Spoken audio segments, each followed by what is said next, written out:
A big hello and a very warm welcome to Brand Equity with me, Sonali Krishna.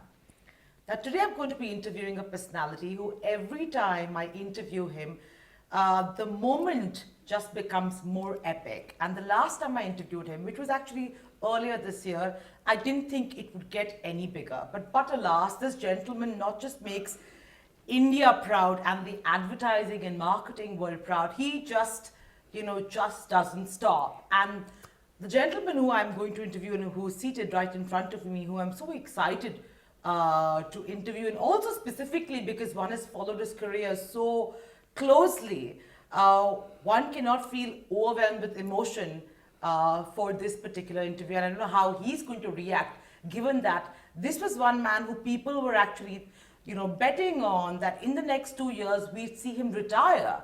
But forget retirement. This is the first gentleman in the advertising world in India's history who has gone on to become the global chief creative officer of an international agency. It's none other than Piyush Pandey, who's now taking over the global creative mandate for Ogilvy Worldwide. What a feat. I'm so happy and so overwhelmed with this news that he does last week, Piyush. I mean, truly tremendous and actually unbelievable that you can still achieve the epitome of success when people think that this man can't get any bigger. I mean, it's just fantastic. No, thank you so much. You've been very kind with your words. I think it's not about getting bigger. It's getting one more responsibility on a different stage, and I'll try and live up to it. Truly fantastic. But I want to flash back.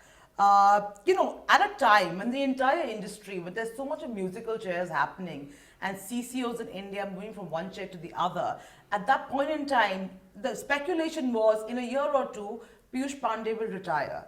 And that was the talk, which of course everybody stumped you. It's a sixer, and and nobody envisaged this in their wildest dreams. Tell me how this panned out. I think it's John Seifert's call. But give me the timeline too. I'm really interested in the details. I think some 20 days before his announcement, he reached out to me and shared with me his offer to have me as his partner. Yes, and the way he dealt with it was that he'd left me with no questions to ask. Okay. He knows me for a very long time. He knows the way I like to operate. He knows that I do not like relocation. He had addressed everything. It's not that I said that these are my conditions. He actually gave me no option, which overwhelmed me, that he wanted me to do the role from a different location and was very happy to make that offer to me. So I think he's given me a responsibility. I have repeatedly said this is not a medal. This is a responsibility, and I'll have to make this happen. Today, I've always used cricket analogies that when you move from one game to the other, the last game was last game. In this game, you start from scratch, from zero. He's given me a team which is fabulous, that I have worked with for a long time.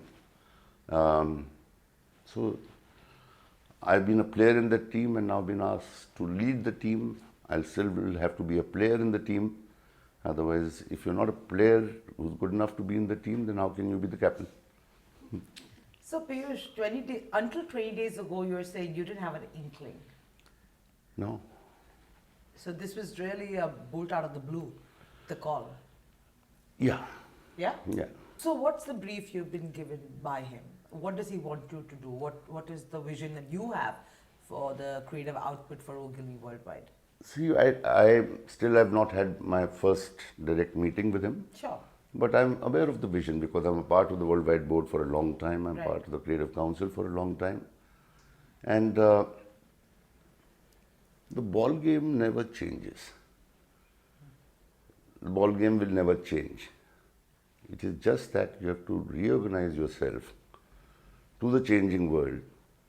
Whatever things David Ogilvy has said are valid even to date. that if you don't have a big idea, it'll pass like a ship in the night. Is that valid today? It is valid today.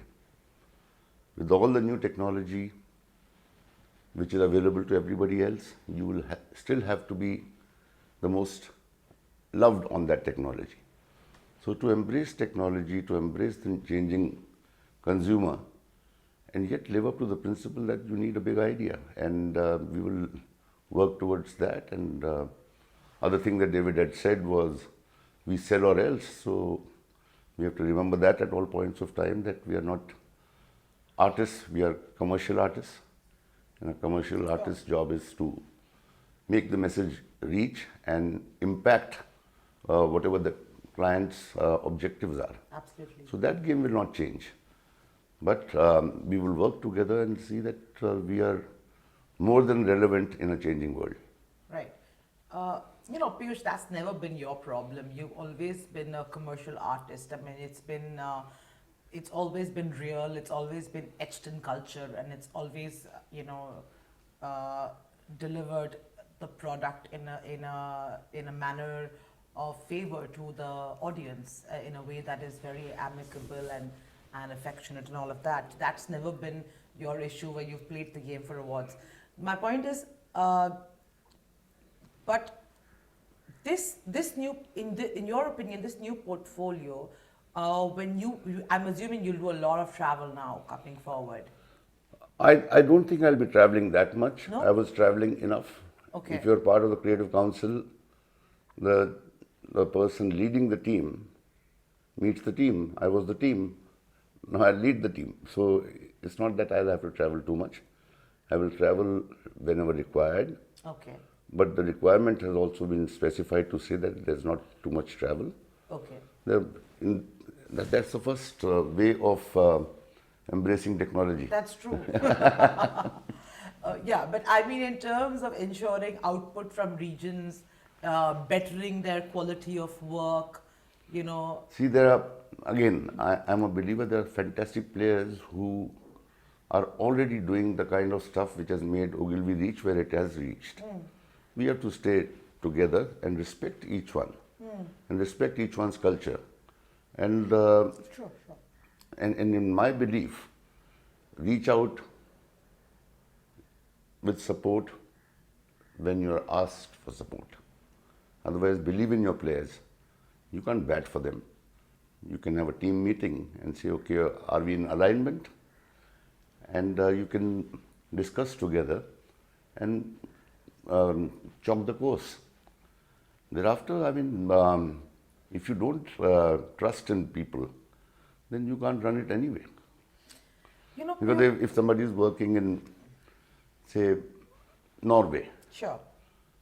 we can only share the larger principle, but the person on the ground will always know Norway better than I do. Of course. Yeah. No So doubt. I think that trust and mutual respect and a common goal Right. and going forward, which has to be done in alignment. No captain ever can sit in one place, no matter where you're sitting. Whether you're sitting in New York or you're sitting in India, Sure. or anywhere, can dictate the show to the world. We are committed to balancing the team in terms of diversity. Yeah. So all those things we will have to work towards, but basic thing is mutual respect. Anything global is based on mutual respect. I have to ask you this, Piyush, from a global standpoint. India has been doing well for a while, but the fact of the matter is nobody has really got into that position that you have got today. Nobody's got the global creative mandate.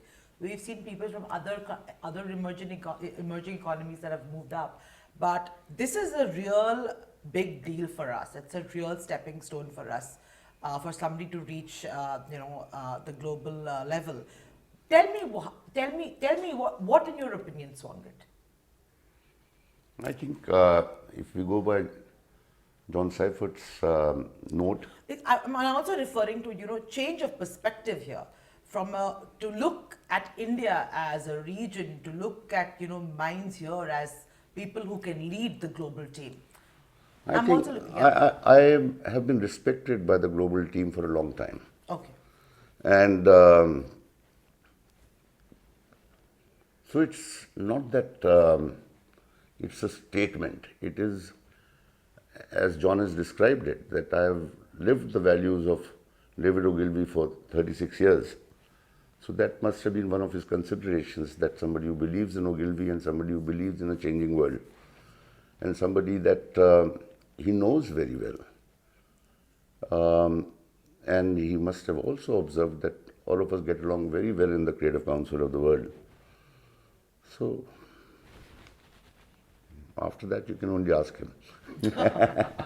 I think Indians in advertising at the global stage will Yeah, have a new swag. even the competitors have been very, very Of course, complimentary. yeah. And I think one thing which a belief will come, reality will follow. Belief will come that if one can do it, then many of us can do it. Yeah, there will be, I think, a renewed sense of confidence. Yeah, I think, but these are early days. One has to deliver to make it something that people look forward to. Right now, they would say that, yes, I can do it, but their eyes will be on me. Yeah, but if there's anybody who can do it, it has to be you. I shall do my best. Did you break down? No, I didn't break down because I knew the news 20 days back. No, 20 days back. I didn't break down. And you break down when you can share the news with people. Here, I could not share the news with people. You could have shared it with Neeta. Yes, and Neeta is not the one who breaks down.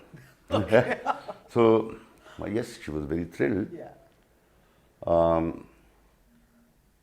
Yes, you go down memory lane and ask yourself, did you ever think? But then I said, you never even thought about the next move in 1982. So you thank all those who have influenced you, and you thank the people of India who loved the work you did and motivated you to do better.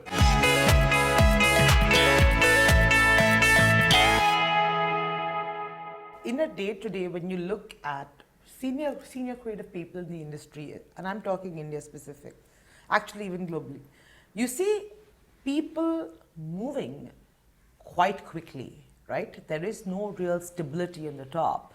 2 years, 3 years, 4 years max. But the good old days of professionals, you know, sticking with an organization and that commanding that loyalty is no more the norm or the current reality. You are one of the few aberrations who has managed to be, you know, in an organization and you know, worked up the ladder and, you know, got to the top and now, you know, recognized for even more and going even further.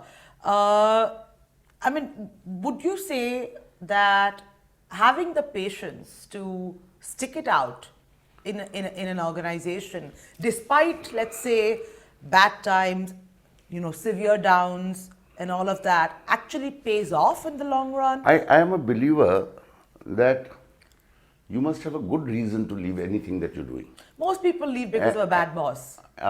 It could well be. A lot of people leave because of better money. True. I believe that I've experienced that Ogilvy never gave me any reason to want to shift. They looked after me. They gave me such a lot of love and affection. And above all, they gave me opportunity to actualize myself every day.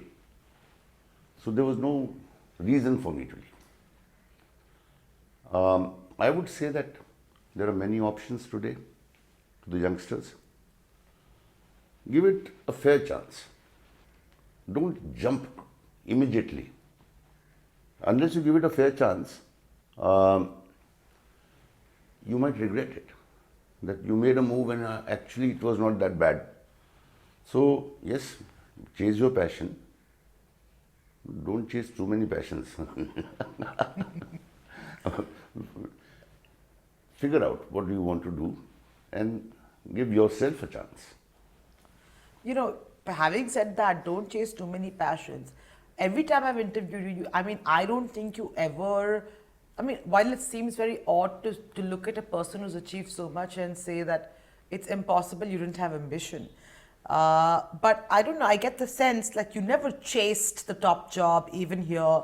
You never chased the top job even in this situation when you've got the global mandate. It seems to roll along. I think if you chase your passion, chances are success will chase you. So, thinking of the next job makes you conscious about what you're doing. And if you're too conscious about what you're doing, then you lose that childlike ability to do something fantastic. Because your mind is telling you, are you working towards that expectation? And here I'm saying, I'm looking at the next beautiful piece of creation that impacts my client's business. And things come. I mean, if I look at my career, things came and I had a ball. So it was, that's my experience.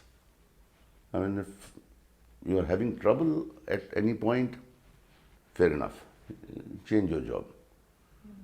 But if you're troubling yourself and changing jobs, then maybe you'll trouble yourself a little more later. Would you say this would be a problem with today's personnel, creative personnel? Because people are moving so fast. It also impacts the creative output of agencies because different minds come with different philosophies.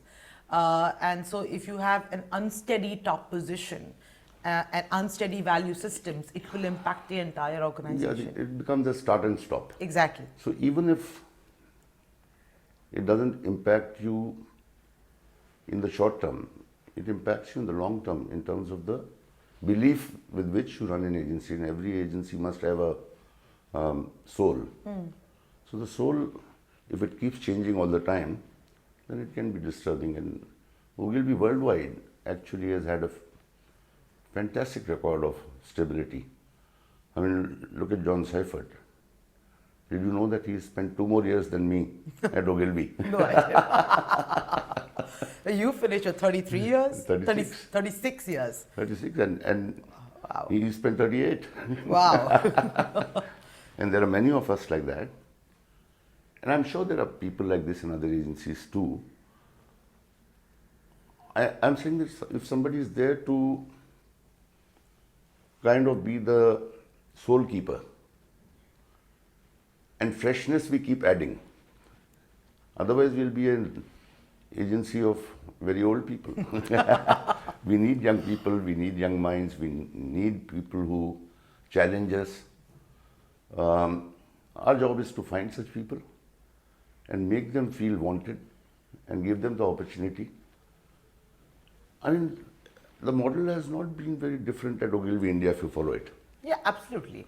So the model is the same. Find young stars, give them the respect, give them the opportunity, and keep them center stage. The stage doesn't belong to you just because you are the captain. Okay. And in your opinion, because there is so much pressure today on agencies, not just creative media, the entire model is actually under pressure. And the fact that different mediums are demanding different ways of creative, different buzzwords keep coming and dying. Every can we have a new thought process, which is probably bust by the time we go back next can. With all these changing environments, and I'm sure you have a point of view on all of that. I'm sure you're laughing at the back. My point of view is very simple, Sonali. Point of view is that a lot of people writing about the days of advertising are over. And my belief is, so what are you doing? You are also advertising. Carrying a message to somebody is advertising. Whether you do it through data, whether you do it through digital. So just because your belief that advertising meant this, to me advertising always meant how do I reach out to you? If you have your habits and the technology have changed on receiving the message, then I have to adapt to your ways of doing it. But end of the day, I am advertising now. Whatever I use, Sure, sure. I come through to you on your telephone or through the window or stand outside your balcony. Whatever you do, it is taking a message, somebody's message, to more people is advertising the message. So that's my belief.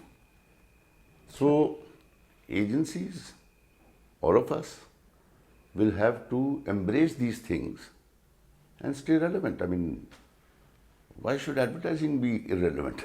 Fair enough. But do you think the hullabaloo around the fact that, advertising in its traditional avatar, in the good old days and how we knew it, is slowly coming to a close? Advertising and the formula that was used yesterday is no more relevant today. Would you say that? Everything is evolving, Sonali. But do you actually see merit in because finally advertising is about people and triggering emotions and triggering desire and want and all of that. So has the storytelling really changed that much? No, it cannot. Yeah. It cannot. Will a mother stop being a mother? Her interactions will have different expressions as Sure. compared to what happened 20 years back. Sure. And similarly, it goes about any relationship. When you prefer a brand one to the other and you make the effort, if the brand is not available in one outlet and I have created enough engagement with you that you make the effort of going to the next one and not buying something else, that will not change, Sonali. Will the human being change? Human beings' expressions will change. Needs will change. Habits will change. And you have to change accordingly. What was the most moving moment you have faced? And we all know you're a very emotional person. In the last 20 days, after, of course, you heard this message in private before it became public, what was the most moving moment you had when, this grand news was broken on you? Because usually Most Piyush, moving moment was that first 1 hour where I was busier than any call center operator.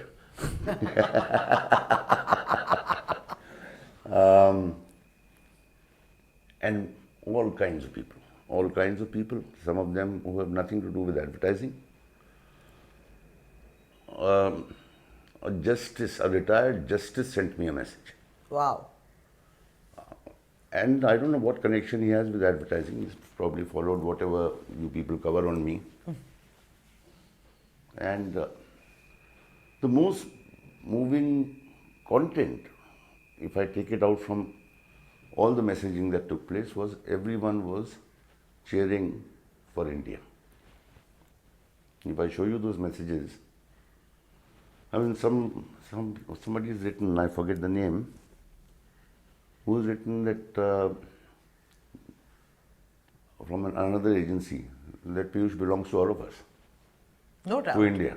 No doubt. So these are messages that move you.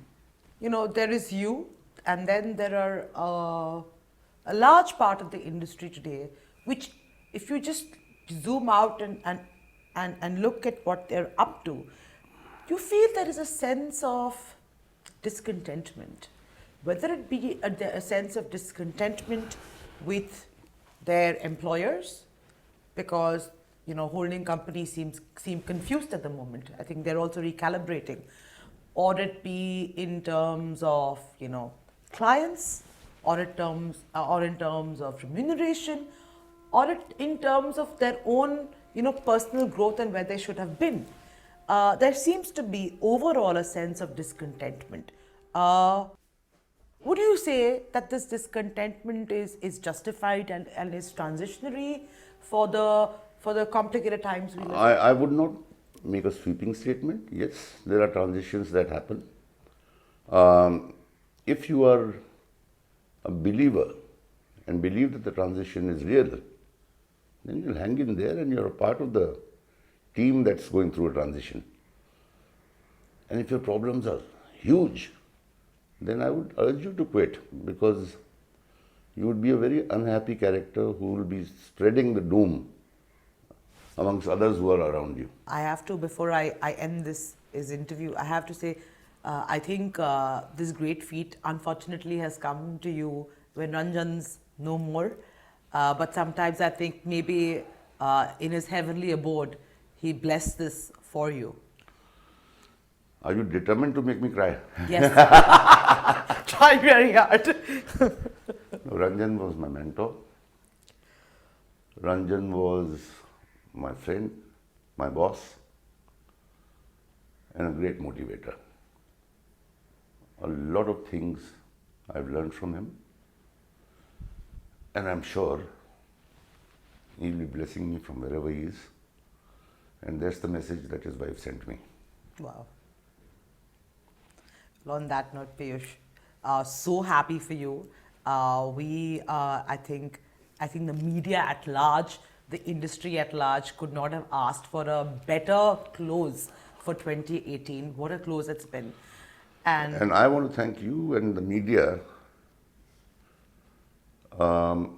for actually making me feel good, and for, without any intention, for putting the most fantastic pressure on me to deliver. And Piyush, since this has been such a fantastic year for you, 2 big epic moments for you, I think it's high time you throw us all a party. It will be on.